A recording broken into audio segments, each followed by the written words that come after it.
Shalom sesamaku yang dikasihi Tuhan. Hari ini kita akan membaca dan mendengarkan seri Alkitab Kronologi. Selamat mendengarkan.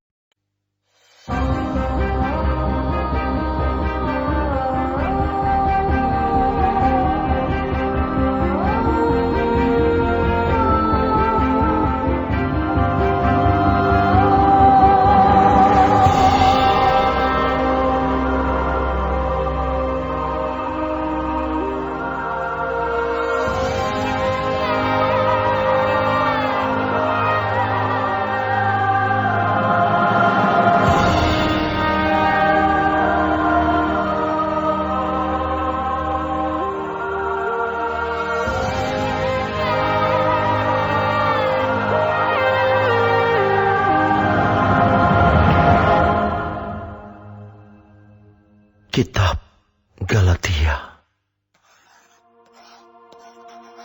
dari Paulus, seorang rasul, bukan karena manusia, juga bukan oleh seorang manusia, melainkan oleh Yesus Kristus dan Allah, Bapa, yang telah membangkitkan Dia dari antara orang mati, dan dari semua saudara-saudara yang ada bersama-sama dengan aku.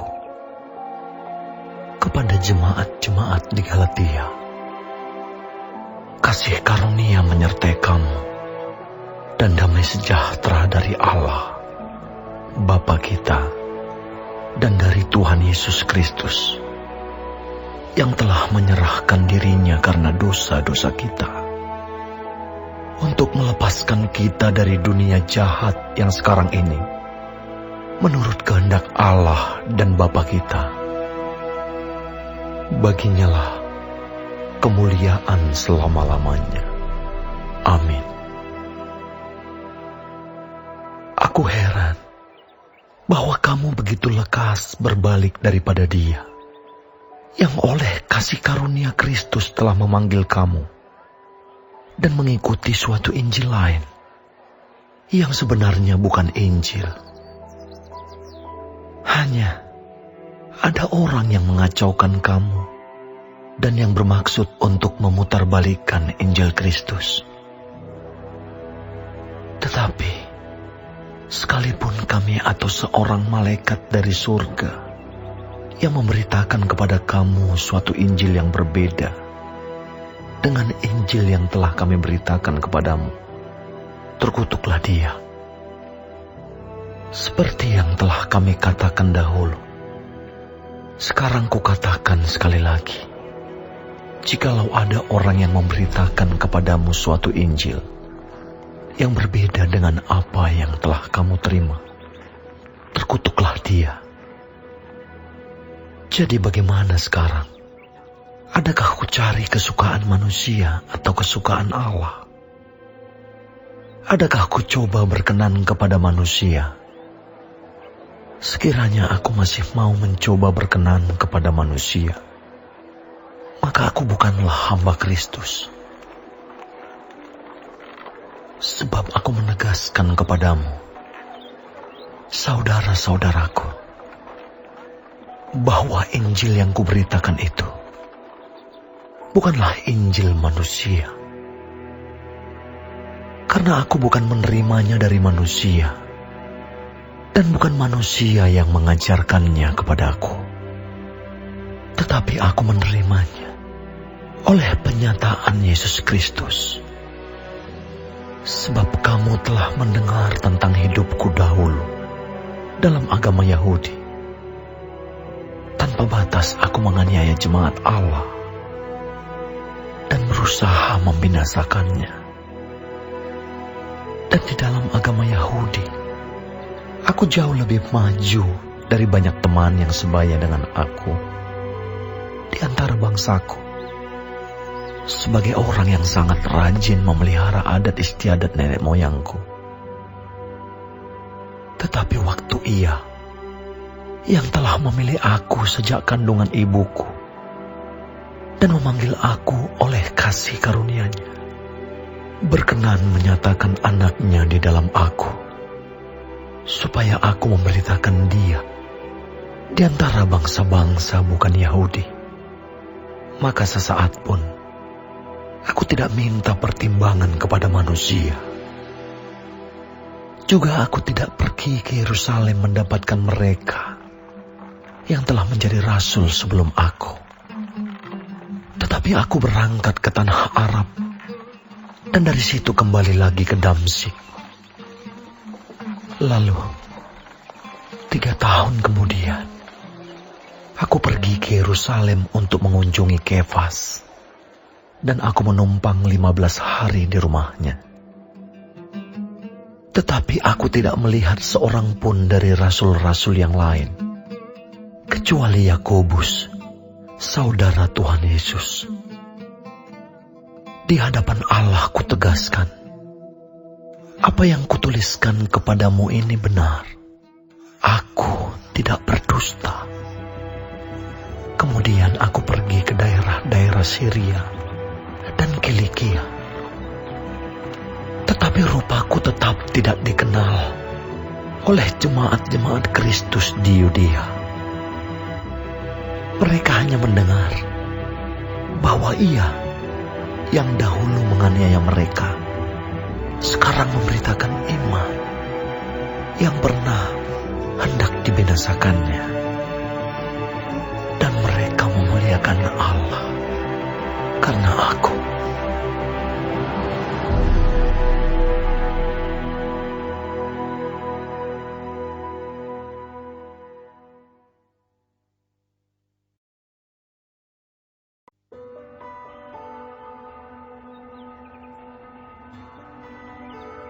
Kemudian, setelah lewat 14 tahun, aku pergi pula ke Yerusalem dengan Barnabas, dan Titus pun kubawa juga. Aku pergi berdasarkan suatu penyataan, dan kepada mereka kubentangkan Injil yang kuberitakan di antara bangsa-bangsa bukan Yahudi, dalam percakapan tersendiri kepada mereka yang terpandang, supaya jangan dengan percuma aku berusaha atau telah berusaha. Tetapi kendati pun Titus yang bersama-sama dengan aku adalah seorang Yunani, namun ia tidak dipaksa untuk menyunatkan dirinya. Memang ada desakan dari saudara-saudara palsu yang menyusup masuk, yaitu mereka yang menyelundup ke dalam untuk menghadang kebebasan kita yang kita miliki di dalam Kristus Yesus, supaya dengan jalan itu mereka dapat memperhambakan kita. Tetapi sesaat pun kami tidak mau mundur dan tunduk kepada mereka, agar kebenaran Injil dapat tinggal tetap pada kamu. Dan mengenai mereka yang dianggap terpandang itu, bagaimana kedudukan mereka dahulu, itu tidak penting bagiku. Sebab Allah tidak memandang muka. Bagaimanapun juga, mereka yang terpandang itu tidak memaksakan sesuatu yang lain kepadaku.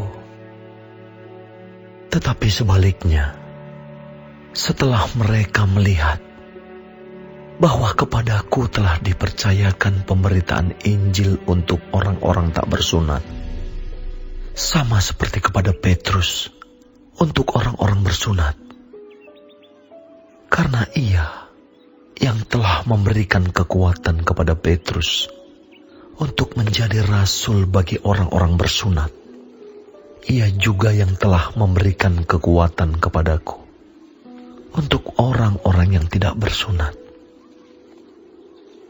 Dan setelah melihat kasih karunia yang dianugerahkan kepadaku, maka Yakobus, Kefas, dan Yohanes yang dipandang sebagai suku guru jemaat berjabat tangan dengan aku dan dengan Barnabas sebagai tanda persekutuan, supaya kami pergi kepada orang-orang yang tidak bersunat dan mereka kepada orang-orang yang bersunat. Hanya kami harus tetap mengingat orang-orang miskin, dan memang itulah yang sungguh-sungguh kuusahakan melakukannya.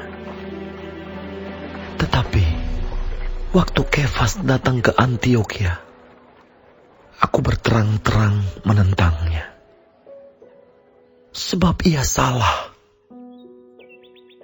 Karena sebelum beberapa orang dari kalangan Yakobus datang, ia makan sehidangan dengan saudara-saudara yang tidak bersunat. Tetapi setelah mereka datang, ia mengundurkan diri dan menjauhi mereka karena takut akan saudara-saudara yang bersunat. Dan orang-orang Yahudi yang lain pun turut berlaku munafik dengan dia, sehingga Barnabas sendiri turut terseret oleh kemunafikan mereka. Tetapi waktu kulihat bahwa kelakuan mereka itu tidak sesuai dengan kebenaran Injil, aku berkata kepada Kefas di hadapan mereka semua, "Jika engkau, seorang Yahudi, hidup secara kafir dan bukan secara Yahudi, bagaimanakah engkau dapat memaksa saudara-saudara yang tidak bersunat untuk hidup secara Yahudi? Menurut kelahiran, kami adalah orang Yahudi dan bukan orang berdosa dari bangsa-bangsa lain. Kamu tahu bahwa tidak seorang pun yang dibenarkan oleh karena melakukan hukum Taurat, tetapi hanya oleh karena iman dalam Kristus Yesus. Sebab itu kami pun telah percaya kepada Kristus Yesus, supaya kami dibenarkan oleh karena iman dalam Kristus, dan bukan oleh karena melakukan hukum Taurat. Sebab tidak ada seorang pun yang dibenarkan oleh karena melakukan hukum Taurat. Tetapi jika kami sendiri, sementara kami berusaha untuk dibenarkan dalam Kristus, ternyata adalah orang-orang berdosa, apakah hal itu berarti bahwa Kristus adalah pelayan dosa?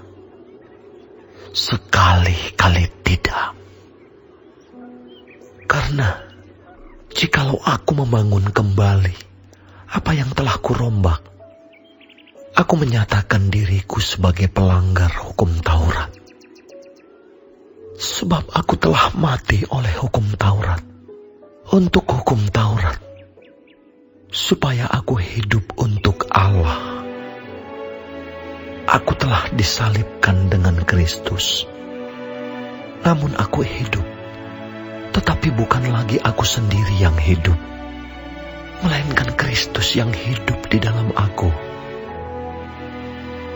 Dan hidupku yang kuhidupi sekarang di dalam daging adalah hidup oleh iman dalam Anak Allah yang telah mengasihi aku dan menyerahkan dirinya untuk aku.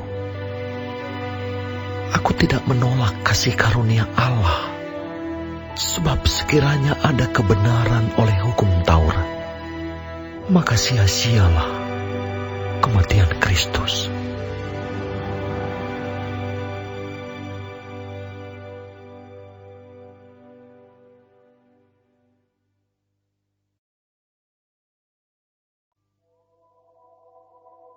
Hai orang-orang Galatia yang bodoh, siapakah yang telah mempesona kamu? Bukankah Yesus Kristus yang disalibkan itu telah dilukiskan dengan terang di depanmu? Hanya ini yang hendak ku ketahui daripada kamu. Adakah kamu telah menerima Roh karena melakukan hukum Taurat, atau karena percaya kepada pemberitaan Injil? Adakah kamu sebodoh itu? Kamu telah mulai dengan Roh. Maukah kamu sekarang mengakhirinya di dalam daging? Sia-siakah semua yang telah kamu alami sebanyak itu, masakan sia-sia? Jadi bagaimana sekarang? Apakah Ia yang menganugerahkan roh kepada kamu dengan berlimpah-limpah dan yang melakukan mukjizat di antara kamu berbuat demikian karena kamu melakukan hukum Taurat atau karena kamu percaya kepada pemberitaan Injil? Secara itu jugalah Abraham percaya kepada Allah, maka Allah memperhitungkan hal itu kepadanya sebagai kebenaran. Jadi kamu lihat bahwa mereka yang hidup dari iman, mereka itulah anak-anak Abraham. Dan kitab suci yang sebelumnya mengetahui bahwa Allah membenarkan orang-orang bukan Yahudi oleh karena iman, telah terlebih dahulu memberitakan Injil kepada Abraham. Olehmu, segala bangsa akan diberkati. Jadi mereka yang hidup dari iman, mereka yang diberkati bersama-sama dengan Abraham yang beriman itu. Karena semua orang yang hidup dari pekerjaan hukum Taurat berada di bawah kutuk. Sebab ada tertulis, terkutuklah orang yang tidak setia melakukan segala sesuatu yang tertulis dalam kitab hukum Taurat. Dan bahwa tidak ada orang yang dibenarkan di hadapan Allah karena melakukan hukum Taurat adalah jelas. Karena orang yang benar akan hidup oleh iman. Tetapi dasar hukum Taurat bukanlah iman, melainkan siapa yang melakukannya akan hidup karenanya. Kristus telah menebus kita dari kutuk hukum Taurat dengan jalan menjadi kutuk karena kita. Sebab ada tertulis, terkutuklah orang yang digantung pada kayu salib. Yesus Kristus telah membuat ini supaya di dalam Dia berkat Abraham sampai kepada bangsa-bangsa lain, sehingga oleh iman kita menerima roh yang telah dijanjikan itu. Saudara-saudara, baiklah kupergunakan suatu contoh dari hidup sehari-hari, suatu wasiat yang telah disahkan, sekalipun ia dari manusia, tidak dapat dibatalkan atau ditambahi oleh seorang pun. Adapun kepada Abraham diucapkan segala janji itu, dan kepada keturunannya. Tidak dikatakan kepada keturunan-keturunannya, seolah-olah dimaksud banyak orang, tetapi hanya satu orang, dan kepada keturunanmu, yaitu Kristus. Maksudku ialah janji yang sebelumnya telah disahkan Allah tidak dapat dibatalkan oleh hukum Taurat yang baru terbit 430 tahun kemudian, sehingga janji itu hilang kekuatannya. Sebab jikalau apa yang ditentukan Allah berasal dari hukum Taurat, ia tidak berasal dari janji, tetapi justru oleh janjilah Allah telah menganugerahkan kasih karunia-Nya kepada Abraham. Kalau demikian, apakah maksudnya hukum Taurat? Ia ditambahkan oleh karena pelanggaran-pelanggaran, sampai datang keturunan yang dimaksud oleh janji itu. Dan ia disampaikan dengan perantaraan malaikat-malaikat ke dalam tangan seorang pengantara. Seorang pengantara bukan hanya mewakili satu orang saja, sedangkan Allah adalah satu. Kalau demikian, bertentangankah hukum Taurat dengan janji-janji Allah? Sekali-kali tidak. Sebab andai kata hukum Taurat diberikan sebagai sesuatu yang dapat menghidupkan, maka memang kebenaran berasal dari hukum Taurat. Tetapi kitab suci telah mengurung segala sesuatu di bawah kekuasaan dosa, supaya oleh karena iman dalam Kristus, janji itu diberikan kepada mereka yang percaya. Sebelum iman itu datang, kita berada di bawah pengawalan hukum Taurat dan dikurung sampai iman itu telah dinyatakan. Jadi, hukum Taurat adalah penuntun bagi kita sampai Kristus datang, supaya kita dibenarkan karena iman. Sekarang iman itu telah datang. Karena itu, kita tidak berada lagi di bawah pengawasan penuntun. Sebab kamu semua adalah anak-anak Allah karena iman di dalam Yesus Kristus. Karena kamu semua yang dibaptis dalam Kristus telah mengenakan Kristus. Dalam hal ini, tidak ada orang Yahudi atau orang Yunani. Tidak ada hamba atau orang merdeka. Tidak ada laki-laki atau perempuan. Karena kamu semua adalah satu di dalam Kristus Yesus.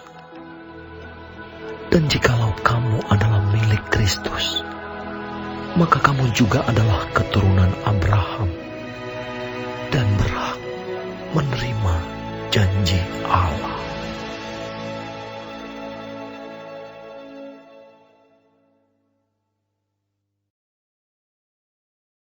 Hari ini kita telah mendengarkan seri Alkitab Kronologi. Tuhan Yesus memberkati.